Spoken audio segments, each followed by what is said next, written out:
तो वहीं उत्तर प्रदेश के डिप्टी सीएम ब्रजेश पाठक से हमारे संवाददाता एसके वाजपेयी ने खास बातचीत की है, सुनिए। भारतीय जनता पार्टी चल रही है उसको कैसे पूरा किया जाए, उसके लिए लगातार भारतीय जनता पार्टी के स्टार प्रचारक एक एक सीट पर जाकर प्रचार कर रहे हैं, भारतीय जनता पार्टी के लिए माहौल बना रहे हैं। हमारे साथ हैं उत्तर प्रदेश के डिप्टी सीएम ब्रजेश पाठक, जो आज लखनऊ से अपने रायबरेली और साथ ही साथ जो आसपास की लोकसभा सीटें हैं उन पर प्रचार करने के लिए निकले हैं। रायबरेली काफी महत्वपूर्ण है क्योंकि भारतीय जनता पार्टी उन सीटों को लेकर जिन पर पहले कमल नहीं खिला है, इस बार कमल खिलाने की कोशिश कर रही है, जिसमें ब्रजेश पाठक का नाम काफी बड़ा है, जो लगातार कोशिश कर रहे हैं कि उत्तर प्रदेश की हर सीट पर कमल खिले। सर, जिस तरीके से आज आप निकले हैं, लगातार आप प्रचार कर रहे हैं, किस तरीके से चीजें देख रहे हैं जब सपा और कांग्रेस गठबंधन में हो? देखिए, प्रथम चरण, द्वितीय चरण, तृतीय चरण के तीनों चरणों में भारतीय जनता पार्टी प्रचंड बहुमत के साथ जीत रही है और आने वाले सभी 4 चरणों में भारतीय जनता पार्टी एक तरफा जीतेगी, क्योंकि जो विपक्षी गठबंधन है वो डिरेल्ड है, न उनके पास कोई नीति है, न कोई एजेंडा है। खासकर समाजवादी पार्टी की गुंडई, अराजकता, माफियागिरी को लोग भूले नहीं हैं और कांग्रेस हमेशा भ्रष्टाचार के दलदल में डूबी हुई पार्टी है। ये दोनों पार्टियां ही परिवार डेवलपमेंट अथॉरिटी चला रही हैं, इनका आम जनता से कोई सरोकार नहीं है। भारतीय जनता पार्टी ने माननीय मोदी जी की गरीब कल्याण योजनाओं के माध्यम से जन जन का भरोसा जीता है। लोगों का भरोसा भारतीय जनता पार्टी के प्रति लगातार बढ़ रहा है। 14 से लेकर अब तक जितने चुनाव हुए हैं, हमने अपने वोट प्रतिशत में इजाफा किया है और इस बार तो मोदी जी की लहर चल रही है। विकसित भारत के संकल्प के साथ माननीय मोदी जी ने जिस ढंग से जो देश का विजन दुनिया के सामने प्रस्तुत हुआ है, हम कह सकते हैं कि भारतीय जनता पार्टी मोदी जी के नेतृत्व में उत्तर प्रदेश में 80 की 80 सीटें जीतने जा रही है। सर, जिस तरीके से रायबरेली को लेकर कांग्रेस हमेशा पिछले 5 चुनावों में जीतती रही है, इस बार भारतीय जनता पार्टी कोशिश कर रही है कि इस पर भी कमल खिलाया जाए, इसको लेकर क्या देख रहे हैं?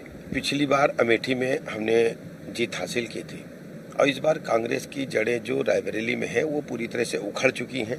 इसलिए उनकी जो नेता हैं उन्होंने चुनाव न लड़ करके राज्यसभा का रुख किया है और राहुल गांधी जी भी वायनाड चले गए, फिर अमेठी से भाग गए, अब रायबरेली आए। यहाँ भी करारी शिकस्त राहुल गांधी को मिलेगी और प्रचंड बहुमत के साथ बीजेपी रायबरेली में भी जीतेगी।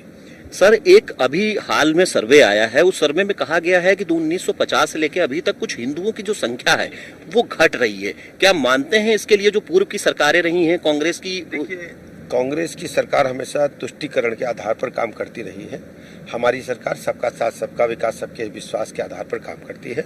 हम सबको साथ लेकर के चलते हैं। कांग्रेस की नीतियों के कारण ही देश की जनता ने कांग्रेस को किनारे बिठा दिया है और वैसे भी राहुल गांधी जी रईस के सर्कल को पूरा कर देंगे। जो महात्मा गांधी जी ने देश की आज़ादी के बाद कांग्रेस के बारे में कहा था, कांग्रेस को विघटित कर देना चाहिए, कांग्रेस को बंद कर देना चाहिए, राहुल गांधी अपने हाथों से वो काम महात्मा गांधी जी के सपनों को पूरा करते हुए करेंगे। कांग्रेस समाप्त होनी पार्टी है, इसके बाद समाप्त हो जाएगी। कांग्रेस के साथ ही जो कांग्रेस के नेता हैं वो लगातार कुछ न कुछ बयान दे देते हैं जो कांग्रेस के लिए परेशानी का सबब हर चुनाव में रहा है। इस बार भी सैम पित्रोदा, जो कि ओवरसीज कांग्रेस के चेयरमैन भी रहे, हालांकि अब उन्होंने इस्तीफा दे दिया, उनका बयान फिर से आया रंगभेद को लेकर। कांग्रेस के सैम पित्रोदा ने जो इस्तीफा दिया वो एक नौटंकी है, वो सब मिले हुए हैं। ये सैम पित्रोदा ने जो कहा है वो कांग्रेस की थिंक टैंक के अध्यक्ष हैं, वही बताते कांग्रेस की नीतियों पर, रीतियों पर चलेगी और राहुल गांधी जी की जो कांग्रेस है वो उन्हीं की राय पर चलती है। मेरा मानना है कि जिस ढंग से विरासत टैक्स की बात उन्होंने की कि 50% आपकी संपत्ति को जब्त कर लिया जाएगा स्क्रीनिंग करके, बहुत ही दुखद है। हिंदुस्तान के लोग कभी इसे स्वीकार नहीं करेंगे और कांग्रेस को इसका खामियाजा भुगतना पड़ेगा। अखिलेश यादव भी इस बार मैदान में आ गए, हालांकि वो नेता प्रतिपक्ष भी हैं और लग रहा है कि वो केंद्र की तरफ रुख कर रहे हैं हमें, और जहां पहले आजमगढ़ थे इस बार कन्नौज से मैदान में। अखिलेश यादव जी की दाल गलने वाली नहीं है। उत्तर प्रदेश के विधानसभा चुनाव में 2017 में 22 में वो मुंह की खा चुके हैं। उत्तर प्रदेश से समाजवादी पार्टी पूरी तरह से ध्वस्त हो चुकी, समाप्त हो चुकी है। उसका सबसे बड़ा कारण यह है कि कांग्रेस के साथ इनका गठबंधन पहले भी हुआ था और समाजवादी पार्टी की गुंडई अराजकता को कोई स्वीकार नहीं करता। 1000 से अधिक दंगे हुए हैं और बहू बेटी की इज्जत आबरू खतरे में, प्लाट मकान दुकान कब्जा करना। और जब भी सपाई सड़क पर निकलते हैं, जैसे मैनपुर में आपने देखा अखिलेश यादव जी का रोड शो हुआ तो सपाइयों ने उत्पात करके महाराणा प्रताप जी की प्रतिमा पर चढ़ करके, जूते पहन करके और वहाँ पर अशोभनीय हरकतें की, समाज इसे कभी स्वीकार नहीं करता।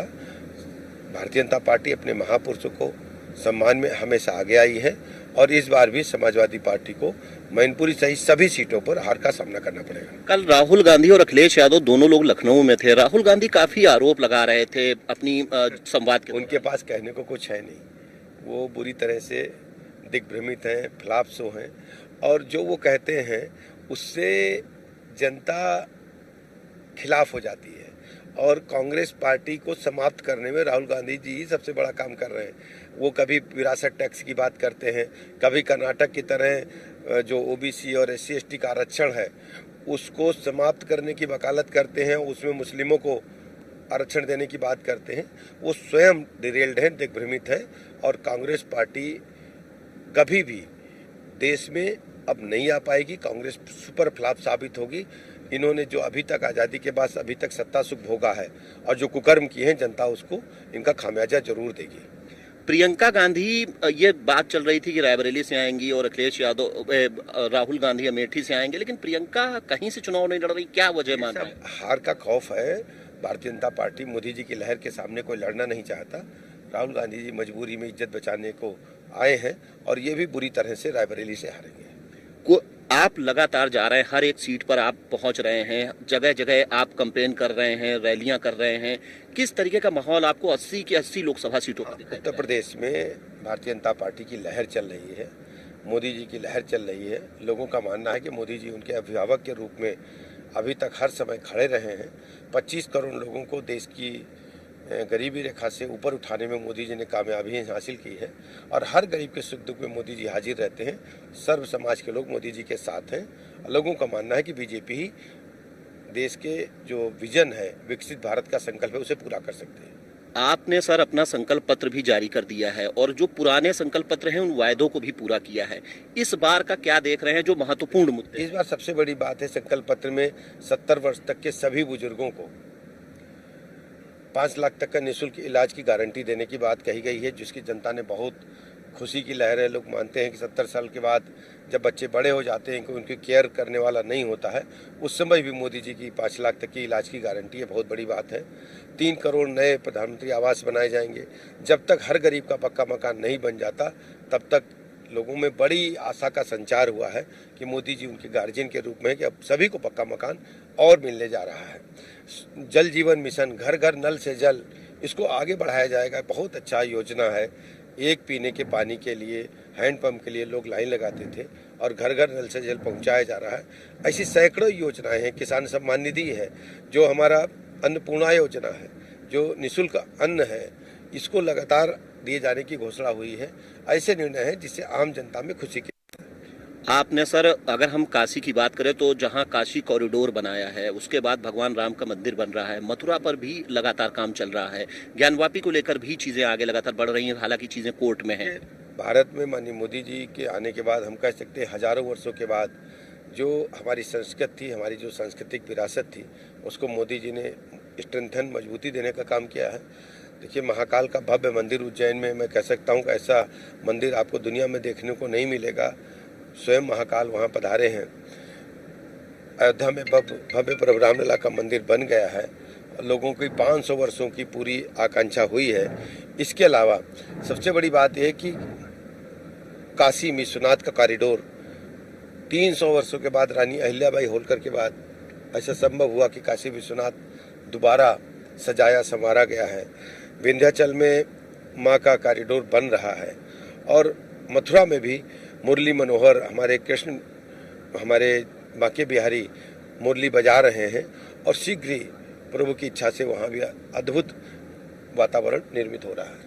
सर, आप स्वास्थ्य जैसा बड़ा डिपार्टमेंट देख रहे हैं और उत्तर प्रदेश में एक जिला एक मेडिकल कॉलेज की संकल्पना को लेकर चल रहे हैं, मानते हैं ये बड़ा मील का पत्थर होगा? मील का पत्थर है। स्वास्थ्य सेवाएं वर्ल्ड क्लास बने, इसके लिए प्रधानमंत्री नरेंद्र मोदी जी ने काम किया है। 17 से पहले जब हम बीजेपी सरकार में आई तो मात्र 17 मेडिकल कॉलेज थे। आज हमारे पास 65 मेडिकल कॉलेज पूरी क्षमता के साथ काम कर रहे हैं। सभी जिलों में मेडिकल कॉलेज बने, इस पे काम चल रहा है। 14 जिलों में मेडिकल कॉलेज शीघ्र ही लोकार्पित होंगे।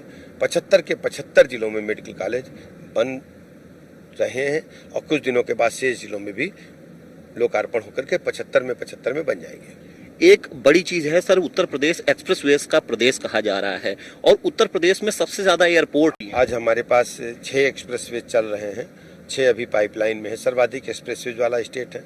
आज़ादी के बाद से देश में मात्र 74 हवाई अड्डे थे। अब 74 और जोड़ने का काम मोदी जी ने किया है।